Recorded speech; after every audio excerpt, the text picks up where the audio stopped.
You can configure thresholds from the admin tool, select alerting and event management, threshold configuration. I'll create a new threshold, and for this example, I'll set the threshold against average outbound utilization for some interfaces. I'll give it a name, set the attribute to interface, outbound utilization, format to average, and set the threshold value to 85%. The interval specifies how often the threshold is assessed. With an interval of 2 minutes, we assess the threshold every 2 minutes.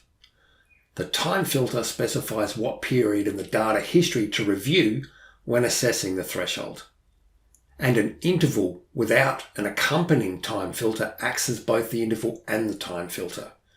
With what we've got here, every 2 minutes, assess the threshold against data from the previous 2 minutes. If the average utilization is greater than 85%, we record an event. Every 5 minutes, assess the threshold against data from the previous 5 minutes. To set a rolling average, we need both an interval and a time filter. Set the interval to a minute, assess the threshold every minute. And I'll set the time filter to the last 10 minutes.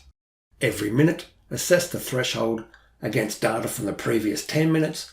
If the average outbound utilization for that 10-minute window is greater than 85%, record an event.